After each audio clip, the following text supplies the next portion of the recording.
Renukaswamy case charge frame ಹಿನ್ನೆಲೆ ಇಂದು civil ಕೋರ್ಟ್ನಲ್ಲಿ ದೋಷಾರೋಪಣೆ ನಡೆಯಿತು. ನಟ ದರ್ಶನ್, ಪವಿತ್ರ ಗೌಡ ಸೇರಿ ಕೇಸ್ನ ಎಲ್ಲ ಆರೋಪಿಗಳನ್ನ ಕೋರ್ಟ್ಗೆ ಹಾಜರುಪಡಿಸಲಾಗಿತ್ತು. ಈ ವೇಳೆ ಆರಂಭದಲ್ಲಿ ಕೋರ್ಟ್ ಕಿಕ್ಕಿರಿದಿದ್ದು ಜಡ್ಜ್ ವಕೀಲರನ್ನ ಹೊರಗೆ ಹೋಗುವಂತೆ ಮನವಿ ಮಾಡಿದ್ರು. ದರ್ಶನ್ ಹಾಗೂ ಪವಿತ್ರ ಗೌಡ ದೋಷಾರೋಪಣೆ ಓದಿ ಹೇಳಿದ್ದು ವಿಚಾರಣೆಯನ್ನ ನವೆಂಬರ್ 10ಕ್ಕೆ ಮುಂದೂಡಲಾಗಿದೆ. ಹಾಜರಾಗಿದ್ದರು. ಇವತ್ತು ಕ್ರಿಮಿನಲ್ ಪ್ರಕರಣದಲ್ಲಿ ಇದೊಂದು ಪ್ರಕ್ರಿಯೆ ಅಂತ ಕರೀತಿದ್ದಾರೆ, ಅದನ್ನು ಪ್ರೊಸೀಜರ್ ಅದು. ಇವತ್ತು ಎಲ್ಲ ಆರೋಪಿಗಳು, ಜೈಲಲ್ಲಿರುವಂಥ ಆರೋಪಿಗಳು ಮತ್ತು ಬೇಲಲ್ಲಿರುವಂಥ ಆರೋಪಿಗಳು ಹಾಜರಾಗಿದ್ದರು. ಇವತ್ತು ನ್ಯಾಯಾಲಯ ಅಂದರೆ ದೋಷಾರೋಪಣೆಯನ್ನು ಹೊರತಂದರೆ ಚಾರ್ಜಸ್ ಅಂತ ಕರೀತಾರೆ. ಅಂದರೆ ಪೊಲೀಸ್ನವ್ರು ಏನು ಇದುವರೆಗೂ ಇನ್ವೆಸ್ಟಿಗೇಷನ್ ಮಾಡಿ ಚಾರ್ಜ್ ಶೀಟ್ ಹಾಕಿದ್ರಲ್ಲ, ಅದು ಎವಿಡೆನ್ಸ್ ಅಲ್ಲ. ಇವತ್ತು ಕೋರ್ಟ್ ಏನು ಚಾರ್ಜಸ್ ಅಂತ ಒಂದು ಫ್ರೇಮ್ ಮಾಡಿದೆ, ಅದು that is called allegations, charges. ಅದರ ಮೇಲೆ ಇವಾಗ ಕೇಸು ವಿಚಾರಣೆ ಸ್ಟಾರ್ಟ್ ಆಗಿದೆ. ಇವತ್ತು ದೋಷಾರೋಪಣೆಯನ್ನು ಹೊರಿಸಿದ್ದಾರೆ. ರೇಣುಕಾಸ್ವಾಮಿ ಕೊಲೆ ಕೇಸ್ ಪ್ರಕರಣದಲ್ಲಿ ಚಾರ್ಜ್ ಫ್ರೇಮ್ ಪ್ರಕ್ರಿಯೆ ಶುರುವಾಗಿದೆ. ನಟ ದರ್ಶನ್, ಪವಿತ್ರ ಗೌಡ ಸೇರಿದಂತೆ ಆರೋಪಿಗಳನ್ನು ಸಿವಿಲ್ ಕೋರ್ಟ್ಗೆ ಹಾಜರುಪಡಿಸಲಾಯಿತು. ಜೊತೆಗೆ ನ್ಯಾಯಾಧೀಶರ ಮುಂದೆ ಎಲ್ಲ ಆರೋಪಿಗಳನ್ನು ಹಾಜರುಪಡಿಸಲಾಯಿತು. ಮೊದಲಿಗೆ ಜಡ್ಜ್ ಮುಂದೆ A1 ಆರೋಪಿ ಪವಿತ್ರ ಗೌಡ, A2 ದರ್ಶನ್ರನ್ನ ಹಾಜರುಪಡಿಸಲಾಯಿತು. ದರ್ಶನ್ ಹಣೆಗೆ ಕುಂಕುಮ ಇಟ್ಕೊಂಡು ಬಂದಿದ್ರು. ಕೋರ್ಟಲ್ಲಿ ದರ್ಶನ್ ಮಾತಾಡಿಸಲು ಪವಿತ್ರ ಗೌಡ ಪ್ರಯತ್ನ ಪಟ್ಟರು. ಪವಿತ್ರ ಗೌಡ ಹಿಂದೆ ದರ್ಶನ್ ನಿಂತ್ಕೊಂಡಿದ್ರು. ದರ್ಶನ್ಗೆ ಮುಂದೆ ಬರುವಂತೆ ಪವಿತ್ರ ಗೌಡ ಕೈ ಸನ್ನೆ ಮಾಡಿದ್ರು. ಆಯಿತು ಅಂತ ಸೀರಿಯಲ್ ಪ್ರಕಾರ ದರ್ಶನ್ ನಿಂತ್ಕೊಂಡ್ರು.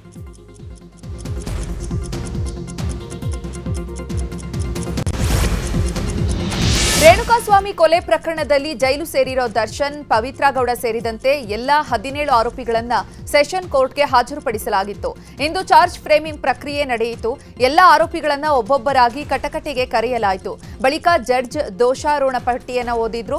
ರೇಣುಕಾಸ್ವಾಮಿ ಕೊಲೆ ಪ್ರಕರಣಕ್ಕೆ ಸಂಬಂಧಪಟ್ಟಂತೆ ದರ್ಶನ್ ಮತ್ತು ಗ್ಯಾಂಗ್ ಮೇಲೆ ಯಾವೆಲ್ಲ ಗಂಭೀರ ಆರೋಪಗಳನ್ನ ಹೊರಿಸಿದ್ದಾರೋ ಆ ಎಲ್ಲ ಆರೋಪಗಳನ್ನ ಚಾರ್ಜ್ ಶೀಟ್ ಅನ್ನ ನ್ಯಾಯಾಧೀಶರು ಆರೋಪಿಗಳ ಮುಂದೆಯೇ ಅಧಿಕೃತವಾಗಿ ಓದಿ ಹೇಳಿದ್ರು.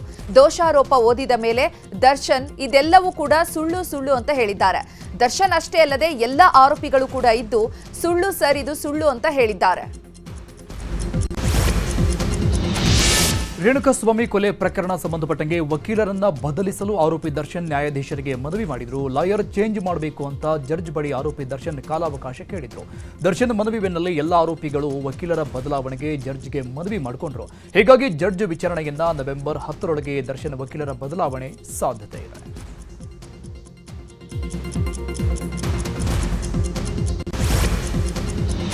ಇನ್ನು ಚಾರ್ಜ್ ಫ್ರೇಮ್ ಆದೇಶಕ್ಕೆ ಆರೋಪಿಗಳ ಸಹಿ ಹಿನ್ನೆಲೆ ಆರೋಪಿಗಳನ್ನ ಪೊಲೀಸರು 57ನೇ ಕೋರ್ಟ್ ಹಾಲ್ನಲ್ಲಿ ಕೂರಿಸಿದ್ರು. ಎಲ್ಲ ಆರೋಪಿಗಳ ಸಹಿ ಬಳಿಕ ಜೈಲಿಗೆ ಪೊಲೀಸರು ಕರೆದೊಯ್ಯಲಿದ್ದಾರೆ. ಈ ಮಧ್ಯೆ ಪವಿತ್ರ ಗೌಡ ನೋಡಲು ತಾಯಿ ಮತ್ತು ಮಗಳು ಕೋರ್ಟ್ ಬಳಿ ಆಗಮಿಸಿದ್ರು. ಅಮ್ಮ ಮಗಳನ್ನ ನೋಡಿ ಪವಿತ್ರ ಗೌಡ ಕಣ್ಣೀರಿಟ್ಟಿದ್ರು. ವೈದ್ಯರ ಚೀಟಿ ಇಲ್ಲದ ಮಾತ್ರೆ ಸೇವಿಸಿ ವ್ಯಕ್ತಿ ಸಾವನ್ನಪ್ಪಿರೋ ಘಟನೆ ಚಿಕ್ಕಬಳ್ಳಾಪುರ ಜಿಲ್ಲೆ ಚಿಂತಾಮಣಿ ತಾಲೂಕಿನ ಬನಹಳ್ಳಿ ಗ್ರಾಮದಲ್ಲಿ ನಡೆದಿದೆ. ವೆಂಕಟರಮಣಪ್ಪ ಮೃತ ವ್ಯಕ್ತಿ ಕೈವಾರ್ ಕ್ರಾಸ್ ಮೆಡಿಕಲ್ ಸ್ಟೋರ್ನಲ್ಲಿ ಕೈ ಹಾಗೂ ಎದೆನೋವಿಗೆ ವೆಂಕಟರಮಣಪ್ಪ ಮಾತ್ರೆ ತಂದು ನುಂಗಿದ್ರು. ಮೃತನ ಸಾವಿಗೆ ನ್ಯಾಯ ದೊರಕಿಸಿಕೊಡುವಂತೆ ಕುಟುಂಬಸ್ಥರು ಈಗ ಆಗ್ರಹಿಸಿದ್ದಾರೆ. ನಮ್ಮಣ್ಣ ವೆಂಕಟರಮಣಪ್ಪ ಅಂತ ಕೈವಾರ್ ಕ್ರಾಸ್ ಅಲ್ಲಿ ಇಲ್ಲಿ ಚಿಂತಾಮಣಿ ಕೈವಾರ ಆಟ ಆಡಿಸ್ಕೊಂಡು ಜೀವನ ಮಾಡ್ತಾ ಇದ್ದ. 3 ದಿವಸದಿಂದ ಎದೆನೋವು ಅಂತ ಹೇಳ್ಬಿಟ್ಟು ಸ್ವಲ್ಪ ಇದ್ದ, ನೋಡ್ಸ್ಕೊಂಡು ಮತ್ತು ಇವರು ಮೆಡಿಕಲ್ ಸ್ಟೋರ್ನವರು ಯಾವಂದ್ರೆ ಮಾತ್ರೆ ಕೊಟ್ಬಿಟ್ಟು ಈ ಥರ 5 ಡೋಸ್ ಆಗಿ ಹಾರ್ಟ್ ಅಟ್ಯಾಕ್ ಆಗಿದೆ ಸರ್. ಅವೆಲ್ಲ ಶುದ್ಧ ಕ್ರಮ ತಗೊಂಡು ನೀವು ಪರಿಶೀಲನೆ ಮಾಡ್ಬೇಕು ಸರ್. ಚೀಟಿ ಇಲ್ದ್ರೆ ಹೋದ ತಕ್ಷಣ ಡಾಕ್ಟರ್ ಚೀಟಿ ಇಲ್ದ್ರೆ ಮಾತ್ರೆ ಕೊಡ್ತಾ ಇರ್ತಾರೆ. ಇದು ತಗೊಂಡು ಹೇಳ್ಬಿಟ್ಟು ಇದ್ರ ಬಗ್ಗೆ ಕ್ರಮ ತಗೊಂಡು ನೀವು ಪರಿಶೀಲನೆ ಮಾಡಿ ಅದನ್ನು ಯಾರಿಗೂ ಬೇರೆ ಒಬ್ರಿಗೆ ತೊಂದರೆ ಆಗಬಾರ್ದು. ಈಗ ನಮ್ಮ ಅಣ್ಣನಿಗೆ ತೊಂದರೆ ಆದಂಗೆ ಇನ್ನೊಬ್ಬರಿಗೆ ಬೇರೆಯವ್ರಿಗೆ ತೊಂದರೆ ಆಗಬಾರ್ದು ಅಂತ ಹೇಳ್ಬಿಟ್ಟು ಇದು ಮಾಡಿ ಸರ್. ಗ್ಯಾಂಗ್ ಒಂದು ಅಕ್ರಮವಾಗಿ ಕರುಗಳ ಮಾರಾಟಕ್ಕೆ ಮುಂದಾಗಿತ್ತು. ಹಿಂದೂ ಜಾಗರಣ ವೇದಿಕೆ ಕಾರ್ಯಕರ್ತರು ಹೋಗ್ತಾ ಇದ್ದಂತೆ ಕರುಗಳನ್ನ ಅಲ್ಲೇ ಬಿಟ್ಟು ಗ್ಯಾಂಗ್ ಎಸ್ಕೇಪ್ ಆಗಿದೆ. ಮಂಡ್ಯ ಜಿಲ್ಲೆ ಕೆಆರ್ಪೇಟೆ ತಾಲೂಕಿನ ತೆಂಡೆಕೆರೆ ಗ್ರಾಮದಲ್ಲಿ ಈ ಘಟನೆ ನಡೆದಿದೆ. ಸಂತೆಯಲ್ಲಿ 50ಕ್ಕೂ ಹೆಚ್ಚು ಕರುಗಳನ್ನ ಖರೀದಿಸಿ ಕಟ್ಟಡವೊಂದರಲ್ಲಿ ಕೂಡಿಟ್ಟಿದ್ರು. ವಿಷಯ ತಿಳಿದ ಮೈಸೂರು ಹಿಂದೂ ಜಾಗರಣ ವೇದಿಕೆ ಕಾರ್ಯಕರ್ತರು ದಾಳಿ ಮಾಡಿದ್ದು ಅಕ್ರಮ ಗೋ ಸಾಗಾಣಿಕೆ ಗ್ಯಾಂಗ್ ಎಸ್ಕೇಪ್ ಆಗಿದೆ. 50ಕ್ಕೂ ಹೆಚ್ಚು ಕರುಗಳನ್ನ ಹಿಂದೂ ಕಾರ್ಯಕರ್ತರು ರಕ್ಷಣೆ ಮಾಡಿದ್ದಾರೆ.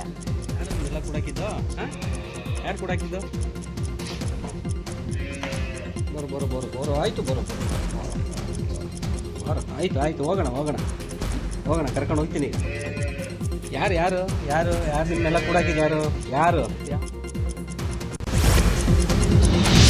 ಬಂಧನ ಭೀತಿಯಿಂದ ನಾಪತ್ತೆಯಾಗಿದ್ದ ಮಹೇಶ್ ಶೆಟ್ಟಿ ತಿಮ್ರೋಡಿ ದಕ್ಷಿಣ ಕನ್ನಡದ ಬೆಳ್ತಂಗಡಿ ಕೋರ್ಟ್ಗೆ ಹಾಜರಾಗಿದ್ದರು. ಕಳೆದ ಕೆಲವು ದಿನಗಳಿಂದ ನಾಪತ್ತೆಯಾಗಿದ್ದ ಮಹೇಶ್ ಶೆಟ್ಟಿ ತಿಮ್ರೋಡಿ ಇವತ್ತು ಕೋರ್ಟ್ಗೆ ಆಗಮಿಸಿದರು.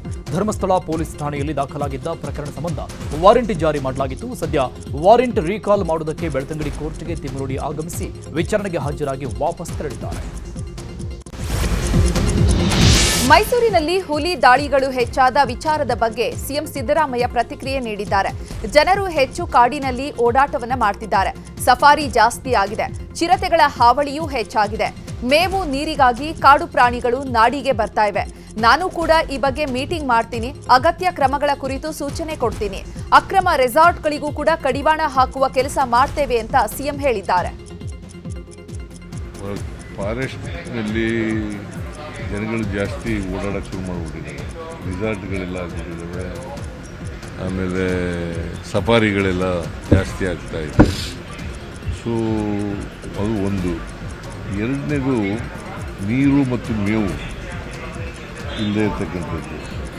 ಮೂರನೇದು ಈ ಚಿರತೆಗಳ ಹಾವಳಿ ಹೊರಗಡೆ ಫಾರೆಸ್ಟ್ ಒಳಗಡೆ. ಸೊ ಇವೆಲ್ಲ ಕಾರಣಗಳಿಗಾಗಿ ನಿನ್ನೆ ಒಂದು ಮೀಟಿಂಗ್ ಮಾಡಿದ್ದಾರೆ ಇವರು ಫಾರೆಸ್ಟ್ ಮಿನಿಸ್ಟರ್ ಎಲ್ಲ ಒಂದು ಮೀಟಿಂಗ್ ಮಾಡಿದ್ದಾರೆ. ನಾನು ಒಂದು ಮೀಟಿಂಗ್ ತಗೋತಾ ಇದ್ದೀನಿ. ಈಗ ಯಾರೇ ಅಕ್ರಮವಾಗಿ ರೆಸಾರ್ಟ್ಗಳು ಮಾಡ್ಕೊಂಡಿದ್ದಾರೆ ಅವ್ರ ಮೇಲೆ ಕ್ರಮ ತಗೋತೀವಿ. ವೀಣೆ ತಯಾರಕ ಪೆನ್ನಾ ಓಬಳಯ್ಯ ನಿಧನವಾಗಿದ್ದಾರೆ. ಪೆನ್ನಾ ಓಬಳಯ್ಯ ಅವರು 2025ನೇ ಸಾಲಿನ ಕನ್ನಡ ರಾಜ್ಯೋತ್ಸವ ಪ್ರಶಸ್ತಿ ಪಡೆದಿದ್ದರು. ಆದರೆ ನಿನ್ನೆ ರಾತ್ರಿ ನಿಧನಗೊಂಡಿದ್ದಾರೆ. ದೊಡ್ಡಬಳ್ಳಾಪುರದ ಸಿಂಪಾಡಿಪುರ ಗ್ರಾಮದ ನಿವಾಸಿಯಾಗಿರುವ ಪೆನ್ನಾ ಓಬಳಯ್ಯ ವೀಣೆ ತಯಾರಿಕೆ ಕಲೆಯನ್ನು ಕಲಿತಿದ್ರು. ಕಾಲಕ್ರಮೇಣ ಊರಿನ ಜನರಿಗೆಲ್ಲ ವೀಣೆ ತಯಾರಿಕೆಯನ್ನು ಹೇಳಿಕೊಟ್ಟಿದ್ರು. ಹಾಗಾಗಿ ಕರ್ನಾಟಕ ಸರ್ಕಾರ ಕನ್ನಡ ರಾಜ್ಯೋತ್ಸವ ಪ್ರಶಸ್ತಿಯನ್ನು ಕೊಟ್ಟಿತ್ತು. ಸಿಎಂ ಸಿದ್ದರಾಮಯ್ಯ ನೇತೃತ್ವದಲ್ಲಿ ಮೈಸೂರು ಸಭೆ ನಡೆದಿದೆ. ಶಾರದಾ ದೇವಿ ನಗರದ ವಲಯ ಕಚೇರಿಯಲ್ಲಿ ಸಭೆ ನಡೆಯಿತು. ಸಭೆಯಲ್ಲಿ ಸಚಿವರಾದ ಭೈರತಿ ಸುರೇಶ್ ಮತ್ತು ಎಚ್ಸಿ ಮಹದೇವಪ್ಪ, ಶಾಸಕರಾದ ತನ್ವೀರ್ ಸೇಠ್, ಯತೀಂದ್ರ ಸಿದ್ದರಾಮಯ್ಯ, ಹರೀಶ್ ಗೌಡ ಸೇರಿದಂತೆ ಅಧಿಕಾರಿಗಳು ಭಾಗಿಯಾಗಿದ್ದರು. ಇನ್ನು ಗ್ರೇಟರ್ ಮೈಸೂರು ಕುರಿತು ಜನಪ್ರತಿನಿಧಿಗಳು ಅಭಿಪ್ರಾಯವನ್ನು ವ್ಯಕ್ತಪಡಿಸಿದ್ದಾರೆ.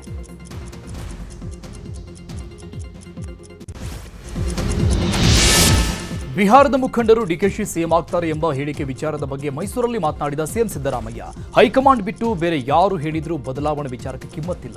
ಸೋನಿಯಾ ಗಾಂಧಿ, ರಾಹುಲ್ ಗಾಂಧಿ, ಮಲ್ಲಿಕಾರ್ಜುನ ಖರ್ಗೆ ಅವರು ಹೇಳಿದ್ರ ನವೆಂಬರ್ 15ಕ್ಕೆ ದೆಹಲಿಗೆ ಹೋಗ್ತೇನೆ. ಬಿಹಾರ ಚುನಾವಣೆ ಬಳಿಕ ಸಚಿವ ಸಂಪುಟ ಪುನಾರಚನೆ ಮಾಡ್ತೀವಿ ಅಂತ ಹೇಳಿದರು. ಹೈಕಮಾಂಡು ಯಾರು ಹೈಕಮಾಂಡು? ಸೋನಿಯಾ ಗಾಂಧಿ ಅವರು, ರಾಹುಲ್ ಗಾಂಧಿ ಅವರು, ಖರ್ಗೆ ಅವರು ಮಾತಾಡಿದಾರ? ಹೈಕಮಾಂಡ್ ತೀರ್ಮಾನ ಮಾಡಬೇಕು. ಹೈಕಮಾಂಡ್ ತೀರ್ಮಾನ ಮಾಡದೆ ಬೇರೆ ಯಾರೇ ಇದು ಮಾತಾಡಿದ್ರು ಕೂಡ ಅದಕ್ಕೆ ಕಿಮ್ಮತ್ತಿಲ್ಲ. ನಾನು ಬಿಹಾರ ಚುನಾವಣೆ ಆದ ತಕ್ಷಣ ಮಾತಾಡ್ತೀನಿ ರಾಹುಲ್ ಗಾಂಧಿ ಜೊತೆ, ಮಲ್ಲಿಕಾರ್ಜುನ್ ಖರ್ಗೆ ಜೊತೆ. ಇಲ್ಲಿ ದಿಲ್ಲಿ ಹೈಕಮಾಂಡ್.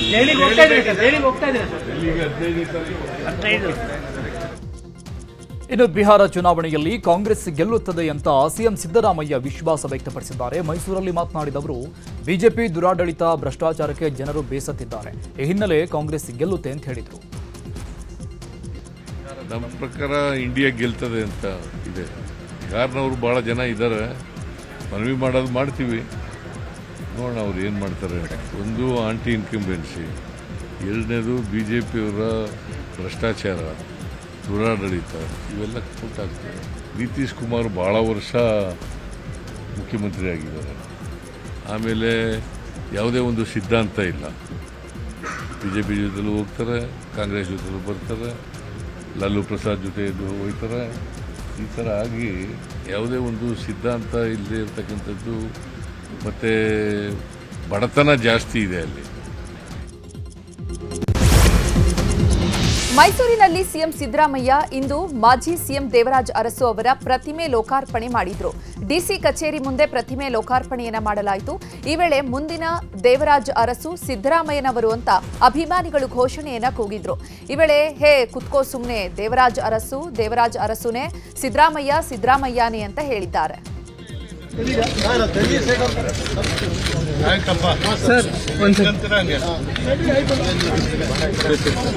ಇನ್ನು ಇದೇ ಕಾರ್ಯಕ್ರಮದಲ್ಲಿ ಮಾತನಾಡಿದ ಸಿಎಂ ಸಿದ್ದರಾಮಯ್ಯ, ದೇವರಾಜ ಅರಸು ಸಿಎಂ ಆಗಿದ್ದಾಗ ನಾನು ಬೇರೆ ಪಕ್ಷದಲ್ಲಿದ್ದೆ, ಅವರು ಕಾಂಗ್ರೆಸ್ನಲ್ಲಿ ಇದ್ರು. ಅವರ ಸಾಮಾಜಿಕ ನ್ಯಾಯದ ಕಳಕಳಿ ಎಲ್ಲರಿಗೂ ಕೂಡ ಮಾದರಿ. ಅಸಮಾನತೆ ಹೋಗಲಾಡಿಸೋದು ಎಲ್ಲಾ ರಾಜಕೀಯ ನಾಯಕರ ಕೆಲಸ. ಇಂತಹ ಕೆಲಸವನ್ನ ಮಾಡಿದವರು ದೇವರಾಜ ಅರಸು ಅವರು. ದೇವರು ವರಾನೂ ಕೊಡಲ್ಲ, ಶಾಪಾನೂ ಕೊಡಲ್ಲ, ಅವಕಾಶಗಳನ್ನ ಕೊಡ್ತಾನೆ. ಅವಕಾಶ ಸಿಕ್ಕಾಗ ಸದುಪಯೋಗ ಮಾಡಿಕೊಳ್ಳೋದು ಬುದ್ಧಿವಂತಿಕೆ ಅಂತ ಹೇಳಿದ್ರು. ಇನ್ನು ದೇವರಾಜ ಅರಸು ಅದೇ ರೀತಿಯಾಗಿ ನಡೆದುಕೊಂಡವರು ಅಂತ ಹೇಳಿದ್ರು. ಇನ್ನು ಹಾಡಿ ಹೊಗಳಿದ್ದಾರೆ ದೇವರಾಜ ಅರಸು ಅವರನ್ನ.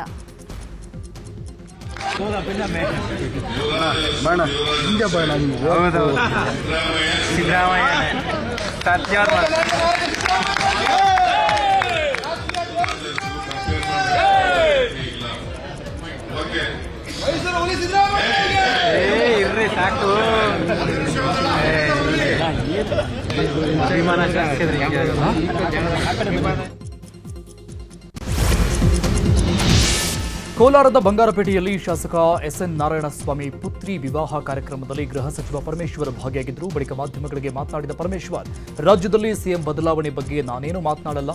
ಸಿಎಂ ಬದಲಾವಣೆ ಬಗ್ಗೆ ಚರ್ಚಿಸುವುದು ಅನವಶ್ಯಕ. ನಾನು ಸಿಎಂ ಆಗಲು ಎಲ್ಲ ಅರ್ಹತೆ ಇದೆ ಎಂದು ಅಭಿಮಾನದಿಂದ ಕೆಎಚ್ ಮುನಿಯಪ್ಪ ಹೇಳಿದ್ದಾರೆ. ಅವರಿಗೆ ನಾನು ಧನ್ಯವಾದ ಹೇಳ್ತೇನೆ. ಇಬ್ಬರೂ ಕೂಡ ಒಬ್ಬರಿಗೊಬ್ಬರು ಸಿಎಂ ಆಗಲಿ ಅಂತ ಹೇಳಿಕೊಂಡಿದ್ದೇವೆ. ಆದರೆ ಊಟ ತಿಂಡಿಗೆಲ್ಲ ಬಂದಾಗ ಇದೇ ವಿಚಾರ ಚರ್ಚೆ ಮಾಡಲ್ಲ ಅಂತ ಹೇಳಿದ್ರು.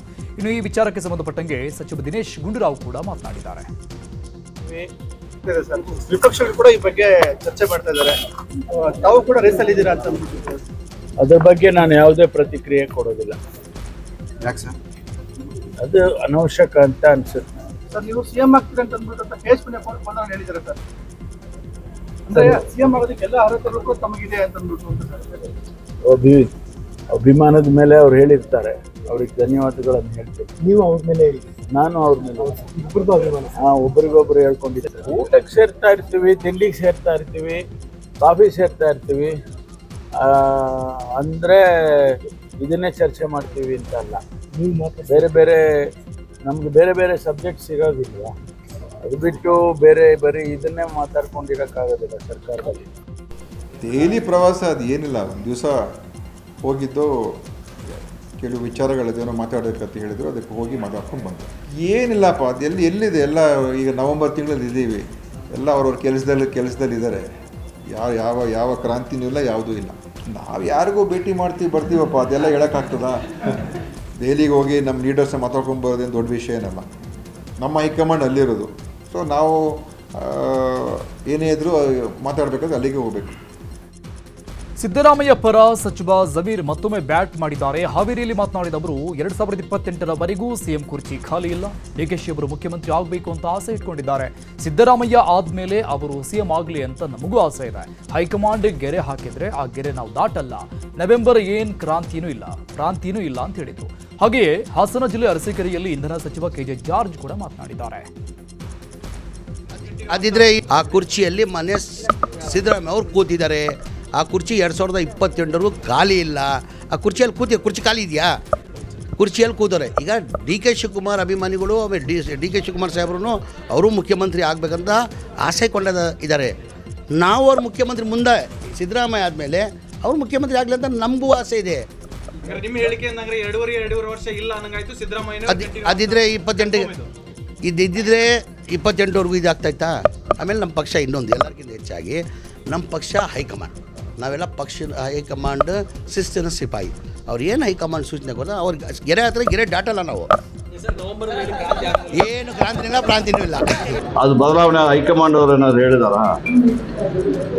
ಮಲ್ಲಿಕಾರ್ಜುನ್ ಖರ್ಗೆ ಅವರು ಬದಲಾವಣೆ ಆಗ್ತದೆ ಅಂತ ಹೇಳಿದಾರ? ನಮ್ಮ AICC ಅಧ್ಯಕ್ಷರು ರಾಹುಲ್ ಗಾಂಧಿ ಅವರು ಹೇಳಿದಾರ? ಸೋನಿಯಾ ಗಾಂಧಿ ಅವರು ಹೇಳಿದಾರ? ಹೇಳಿದ ಮೇಲೆ ನೀವು ನನಗೆ ಏನಾದ್ರು ಕೇಳಿದ್ರೆ ನಾನು ಸಿಎಂ ಅವ್ರ ಟೋನಿ ಚೇಂಜ್ ಆಗಿರ್ತಾರೆ. 1 ತಿಂಗಳ ಹಿಂದೆ 5 ವರ್ಷ ನಾನೇ ಸಿಎಂ ಅಂತಿದ್ರು. ಈಗ ಹೈಕಮಾಂಡ್ ಬಯಸಿದ್ರೆ ಕಂಟಿನ್ಯೂ ಆಗ್ತೀನಿ. ಒಂದು ನಿಮಿಷ ಕೇಳಿ. ಅವ್ರು ಯಾವತ್ತೂ ಅದನ್ನೇ ಹೇಳ್ತಾರೆ.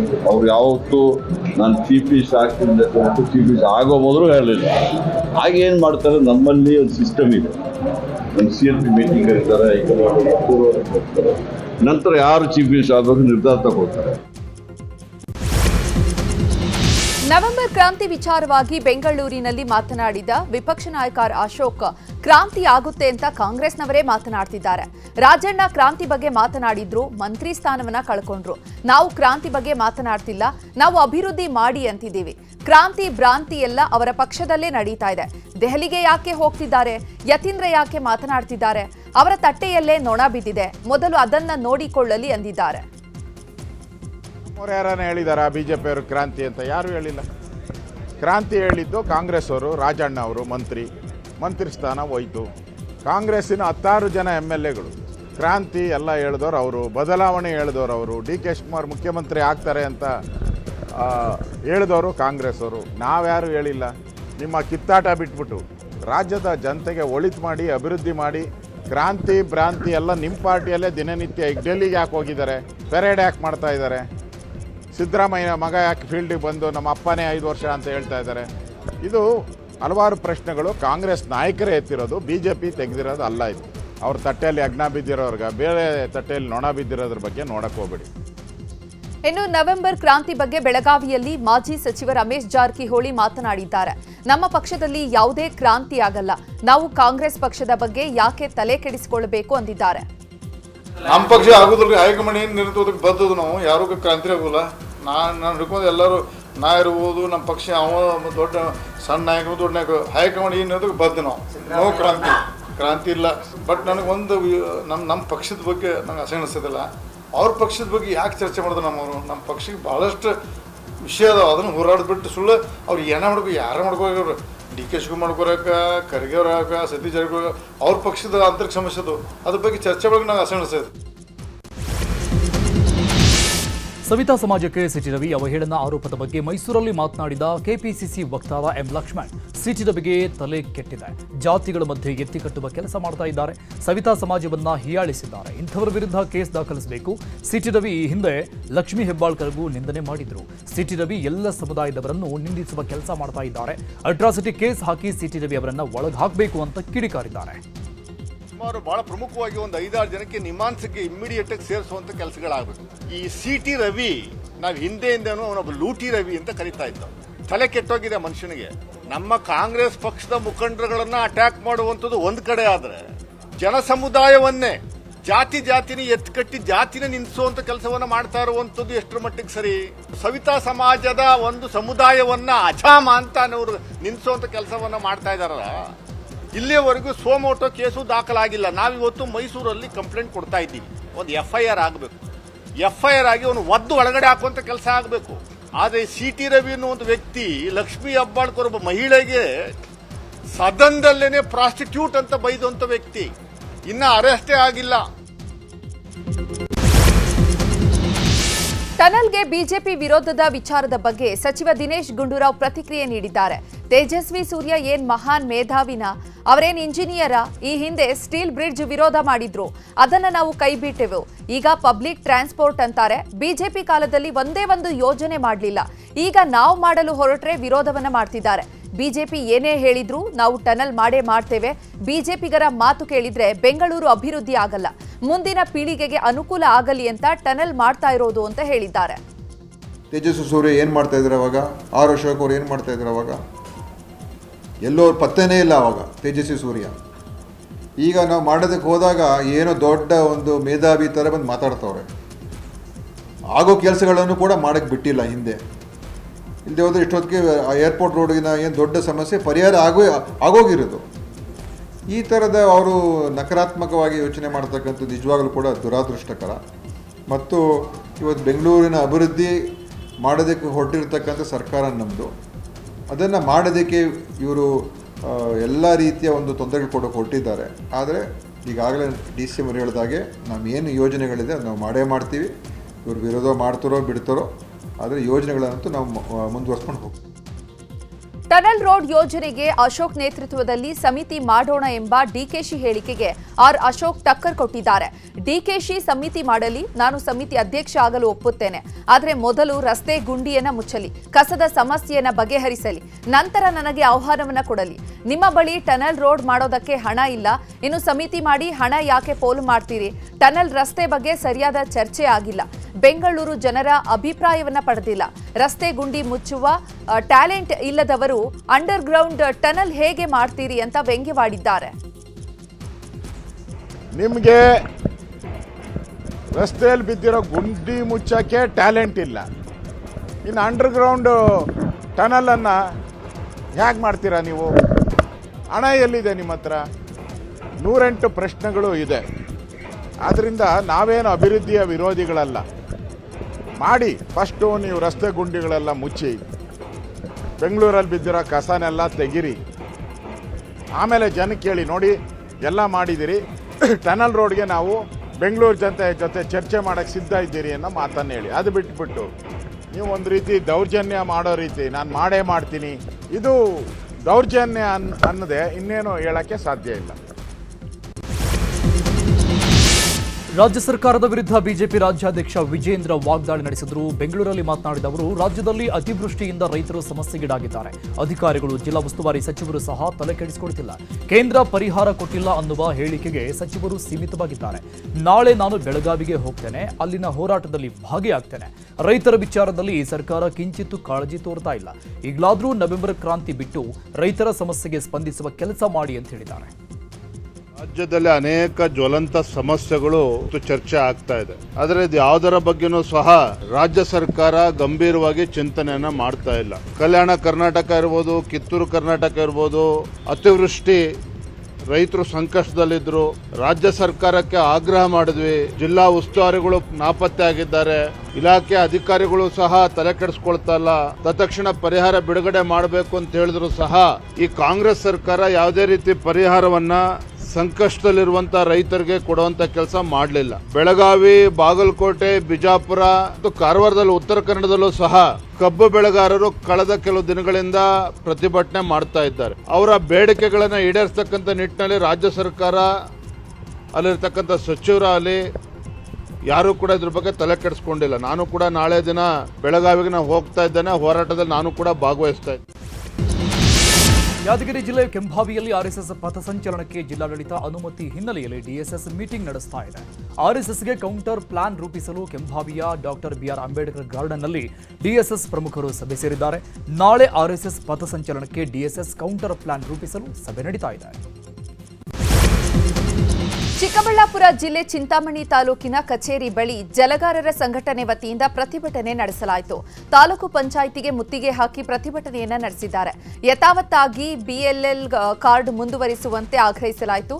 ಜಲಗಾರರ ಬಿಪಿಎಲ್ ರದ್ದುಗೊಳಿಸಿದ್ರೆ ಹೋರಾಟವನ್ನ ಮಾಡೋದಾಗಿ ಎಚ್ಚರಿಕೆಯನ್ನ ನೀಡಲಾಗಿದೆ. ಅಧಿಕಾರಿಗಳು ಚಿಂತಾಮಣಿ ತಾಲೂಕು ಪಂಚಾಯಿತಿ ಚಿಂತಾಮಣಿ ಚಿಕ್ಕಬಳ್ಳಾಪುರ ಜಿಲ್ಲೆ ರವರಿಂದ ಚಿಂತಾಮಣಿ ತಾಲೂಕು ಗ್ರಾಮ ಪಂಚಾಯಿತಿ ಮಾನ್ಯರ ವಿಷಯ ಗ್ರಾಮ ಪಂಚಾಯಿತಿ ನೌಕರರ ಬೆಳಗಾವಿಯ ಮೂಡಲಗಿ ತಾಲೂಕಿನ ಗುರ್ಲಾಪುರದಲ್ಲಿ ಕಬ್ಬು ಬೆಳೆಗಾರರ ಹೋರಾಟ 5ನೇ ದಿನಕ್ಕೆ ಕಾಲಿಟ್ಟಿದೆ. ನಿಪ್ಪಾಣಿ ಮುಧೋಳ ರಾಜ್ಯ ಹೆದ್ದಾರಿ ಬಂದ್ ಮಾಡಿ ರೈತರು ಧರಣಿ ನಡೆಸ್ತಾ ಇದ್ದು, ಸ್ಥಳದಲ್ಲೇ ಅಡುಗೆ ಮಾಡಿ ನಿರಂತರ ಹೋರಾಟ ಮುಂದುವರೆಸಿದ್ದಾರೆ. ಕಬ್ಬಿಗೆ 3,500 ರೂಪಾಯಿ ದರ ನಿಗದಿ ಮಾಡಬೇಕು ಅಂತ ರೈತರು ಆಗ್ರಹಿಸ್ತಾ ಇದ್ದಾರೆ. ಈ ಪ್ರತಿಭಟನೆಯಲ್ಲಿ ಸಾವಿರಾರು ಸಂಖ್ಯೆಯಲ್ಲಿ ರೈತರು ಭಾಗಿಯಾಗಿದ್ದಾರೆ. ಇನ್ನು ಹೆದ್ದಾರಿ ತಡೆದು ರೈತರು ಪ್ರತಿಭಟನೆ ಮಾಡ್ತಾ ಇರುವ ಹಿನ್ನೆಲೆಯಲ್ಲಿ ಕಿಲೋಮೀಟರ್ ಗಟ್ಟಲೆ ಟ್ರಾಫಿಕ್ ಜಾಮ್ ಆಗಿದ್ದು, ವಾಹನ ಸವಾರರು ಪರದಾಡುತ್ತಿದ್ದಾರೆ.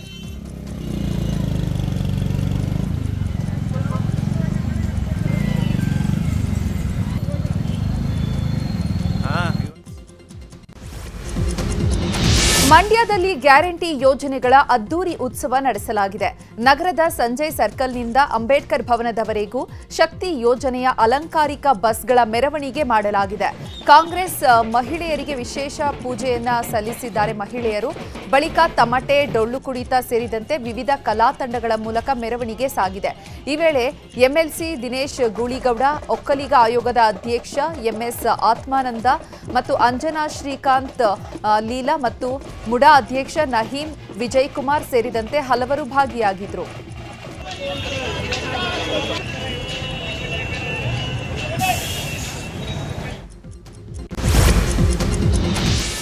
ಗ್ರಾಚ್ಯುಟಿ ಕೊಡದ ಸರ್ಕಾರದ ವಿರುದ್ಧ ನಿವೃತ್ತ ಅಂಗನವಾಡಿ ಕಾರ್ಯಕರ್ತೆಯರು ಹಾಗೂ ಸಹಾಯಕಿಯರು ಪ್ರತಿಭಟನೆ ನಡೆಸಿದ್ದಾರೆ. ದೊಡ್ಡಬಳ್ಳಾಪುರ ನಗರದ ಸಿಡಿಪಿಒ ಕಚೇರಿ ಮುಂದೆ ಪ್ರತಿಭಟನೆ ಮಾಡಿದ್ದು, 2011ರಿಂದ 2023ರವರೆಗೆ ನಿವೃತ್ತಿ ಹೊಂದಿದ್ದ ಅಂಗನವಾಡಿ ಕಾರ್ಯಕರ್ತೆಯರಿಗೆ ಸರ್ಕಾರ ಗ್ರಾಚ್ಯುಟಿ ನೀಡಿಲ್ಲ. ಹೀಗಾಗಿ ಬಾಕಿ ಉಳಿಸಿಕೊಂಡಿರುವ 198 ಕೋಟಿ ಗ್ರಾಚ್ಯುಟಿ ಹಣವನ್ನು ಬಿಡುಗಡೆ ಮಾಡಬೇಕು ಅಂತ ಪ್ರತಿಭಟನಾಕಾರರು ಒತ್ತಾಯಿಸಿದರು. ಕಸದ ಸಮಸ್ಯೆಗೆ ಮುಕ್ತಿ ಹಾಡಲು ಜನರೇ ಎಚ್ಚೆತ್ತುಕೊಂಡಿದ್ದಾರೆ. ಜಿಬಿಎ ನಡೆಸ್ತಾ ಇರುವಂತಹ ಅಭಿಯಾನಕ್ಕೆ ನಿವಾಸಿಗಳು ಕೂಡ ಕೈಜೋಡಿಸಿದ್ದಾರೆ. ಕಸದ ಸಮಸ್ಯೆಯಿಂದ ರೋಸಿ ಹೋಗಿದ್ದ ಮೈಕ್ರೋ ಲೇಔಟ್ ನಿವಾಸಿಗಳು ಕಸ ಎಸಿತಾ ಇದ್ದವರಿಗೆ ಬಿಸಿ ಮುಟ್ಟಿಸಿದ್ದಾರೆ. ಕಸ ಹಾಕ್ತಾ ಇದ್ದಂತಹ ಪಾಯಿಂಟ್ನಲ್ಲಿ ಸಿಸಿ ಕ್ಯಾಮೆರಾ ಫಿಕ್ಸ್ ಮಾಡಿದ್ದಾರೆ. ಇದರ ಮೂಲಕ ಯಾರು ಕಸ ಹಾಕ್ತಿದ್ದಾರೆ ಅಂತ ಗುರುತಿಸಿ ಅವರ ಮೇಲೆ ಜಿಬಿಎ ಅಧಿಕಾರಿಗಳಿಗೆ ದೂರು ನೀಡಿದ್ದಾರೆ. ಇನ್ನು ವಿಡಿಯೋ ಆಧರಿಸಿ ಕಸ ಹಾಕ್ತಿದ್ದವರಿಗೆ ಜಿಬಿಎ ಅಧಿಕಾರಿಗಳು ದಂಡ ವಿಧಿಸಿದ್ದಾರೆ. ಇನ್ನು ಕಸದ ಕುರಿತು ಅಭಿಯಾನ ನಡೆಸಿದ್ರೂ ಕೂಡ ಕೆಲವರು ಜಾಗೃತರಾಗಿಲ್ಲ. ಕಸ ಸುರಿದು ಡ್ಯಾನ್ಸ್ ಮಾಡಿದಂತಹ ಯುವತಿ ಕ್ಯಾಮೆರಾ ಹಾಕಿದ್ರೂ ಕೂಡ ಕೆಲವರು ಕಸ ತಂದು ಸುರಿತಿದ್ದಾರೆ. ರಾತ್ರಿ ವೇಳೆ ಮೈಕ್ರೋ ಲೇಔಟ್ನಲ್ಲಿ ಯುವತಿ ಕಸ ಎಸೆದು ಡ್ಯಾನ್ಸ್ ಮಾಡಿರುವಂತಹ ವಿಡಿಯೋ ವೈರಲ್ ಆಗಿದೆ. ಓಲಾ, ಉಬರ್, ಯಾತ್ರಿ, ರ್ಯಾಪಿಡೋ ವಿರುದ್ಧ ಆಟೋ ಚಾಲಕರು ಸಿಡಿದೆದ್ದಿದ್ದಾರೆ. ಹುಬ್ಬಳ್ಳಿಯಲ್ಲಿ ಆನ್ಲೈನ್ ಆಪ್ಗಳನ್ನು ಬಂದ್ ಮಾಡುವಂತೆ ಆಟೋ ಚಾಲಕರು ಆಗ್ರಹಿಸಿದ್ದಾರೆ. ನಗರದ ಕಿತ್ತೂರು ರಾಣಿ ಚೆನ್ನಮ್ಮ ವೃತ್ತದಿಂದ ಆಟೋ ರ್ಯಾಲಿ ನಡೆಸಿದ್ದು ಆರ್ಟಿಒ ಕಚೇರಿವರೆಗೆ ನೂರಾರು ಆಟೋಗಳ ಮೆರವಣಿಗೆ ಮಾಡಲಾಗಿದೆ. ಉತ್ತರ ಕರ್ನಾಟಕ ಆಟೋ ರಿಕ್ಷಾ ಚಾಲಕರಿಂದ ಪ್ರತಿಭಟನೆ ಮಾಡಲಾಗಿದ್ದು ಆನ್ಲೈನ್ ಆಪ್ಗಳು ಕೇವಲ ಬೆಂಗಳೂರಿಗೆ ಸೀಮಿತವಾಗಿರಬೇಕು, ಇಲ್ಲದಿದ್ದಲ್ಲಿ ಬೆಂಗಳೂರು ಚಲೋ ಕಾರ್ಯಕ್ರಮ ಮಾಡ್ತೀವಿ, ರಾಜ್ಯದಾದ್ಯಂತ ಉಗ್ರ ಹೋರಾಟ ಮಾಡ್ತೀವಿ ಅಂತ ಎಚ್ಚರಿಕೆ ಕೊಟ್ಟಿದ್ದಾರೆ. ಕೊಪ್ಪಳ ನಗರದಲ್ಲಿರುವ ವಾಜಪೇಯಿ ನಗರ ವಸತಿ ಯೋಜನೆಗೆ ಕಾಯಕಲ್ಪ ಸಿಕ್ಕಿದೆ. ದಶಕ ಕಳೆದ್ರೂ ಮನೆಗಳು ಪೂರ್ಣಗೊಂಡಿರಲಿಲ್ಲ. ಹೀಗಾಗಿ ಇದರ ಕುರಿತು ನ್ಯೂಸ್ 18 ಕನ್ನಡದಲ್ಲಿ ವರದಿ ಪ್ರಸಾರ ಮಾಡಲಾಗಿತ್ತು. ಸದ್ಯ ಈ ವರದಿಗೆ ಸಚಿವ ಜಮೀರ್ ಅಹಮದ್ ಪ್ರತಿಕ್ರಿಯೆ ನೀಡಿದ್ದು 2026ರ ಒಳಗೆ ಮನೆಗಳ ಕಾಮಗಾರಿ ಪೂರ್ಣಗೊಳಿಸುವುದಾಗಿ ಭರವಸೆ ನೀಡಿದ್ದಾರೆ. ಶಿವಮೊಗ್ಗ ಜಿಲ್ಲೆ ಎನ್ಆರ್ಪುರ ಮೂಲದ ಪೂಜಾ ಅನುಮಾನಾಸ್ಪದ ಸಾವು ಪ್ರಕರಣ ಸಂಬಂಧಪಟ್ಟಂಗೆ ಪೂಜಾ ಕೊನೆ ಬಾರಿ ಮಾತನಾಡಿದ ವಿಡಿಯೋ ನ್ಯೂಸ್ 18ಗೆ ಲಭ್ಯ ಆಗಿದೆ. ಆಸ್ಪತ್ರೆಯ ಐಸಿಯುನಲ್ಲಿದ್ದ ವೇಳೆ ಪೂಜಾ ಆಡಿದ ಮಾತುಗಳ ವಿಡಿಯೋ ಲಭ್ಯ ಆಗಿದೆ. ಪತಿ ಶರತ್ ತನ್ನದೆಲ್ಲದ ತಪ್ಪಿಗೆ ವಿನಾಕಾರಣ ಜಗಳ ಮಾಡ್ತಾ ಇದ್ರು. ಶರತ್ ನೋಡುವುದಕ್ಕೂ ಬರಲಿಲ್ಲ. ಒಂದೇ ಒಂದು ಬಾರಿ ಪತಿ ಶರತ್ನನ್ನ ಆಸ್ಪತ್ರೆಗೆ ಕರೆಸಿ ನಾನು ನೋಡಬೇಕು ಅಂತ ಹೇಳಿರುವ ವಿಡಿಯೋ ಸಿಕ್ಕಿದೆ.